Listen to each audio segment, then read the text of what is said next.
One day, James had to wait at the station till Edward and his train came in.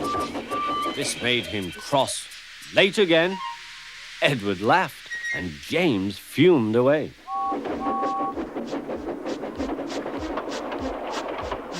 After James had finished his work, he went back to the yard and puffed onto the turntable.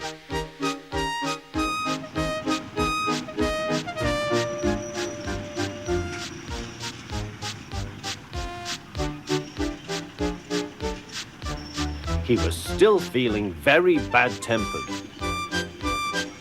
Edward is impossible, he grumbled to the others. He clanks about like a lot of old iron, and he is so slow he makes us wait. Thomas and Percy were indignant. Old iron? Slow? Why, Edward could beat you in a race any day. Really, said James, I should like to see him do it.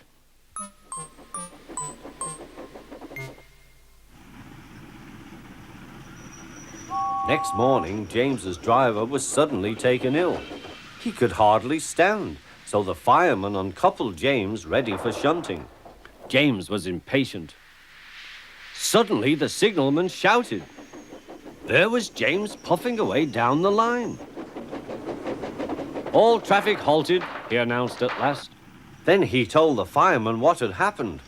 2 boys were on James's footplate fiddling with the controls. Phew! They tumbled off and ran when James started. The signalman answered the telephone. Yes, he's here. Right. I'll tell him. The inspector's coming at once. He wants a shunter's pole and a coil of wire rope. What for? Wondered the fireman. Search me, but you'd better get them quickly. The fireman was ready when Edward arrived.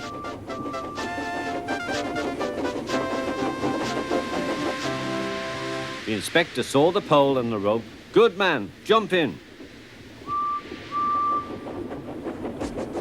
We'll catch him, puffed Edward. James was laughing.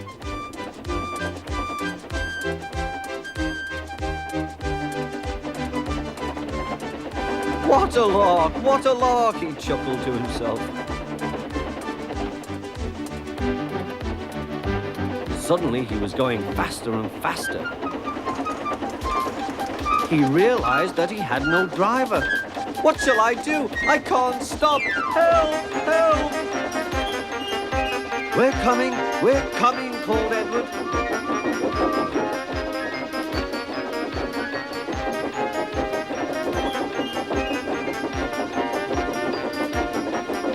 Edward was panting up behind with every ounce of steam he had. At last he caught up with James.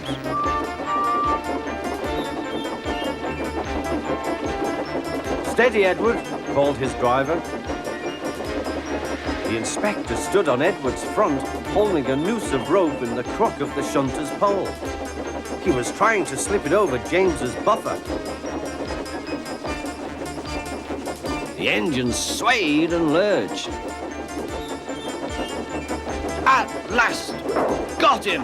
He shouted. He pulled the noose tight. Gently braking, Edward's driver checked the engine's speed, and James's fireman scrambled across and took control.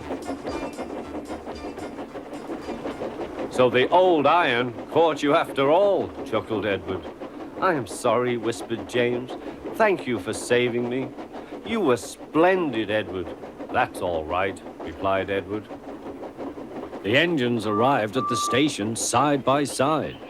The fat controller was waiting. A fine piece of work, he said.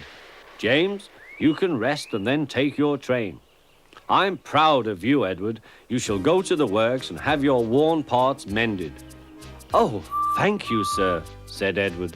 It'll be lovely not to clank.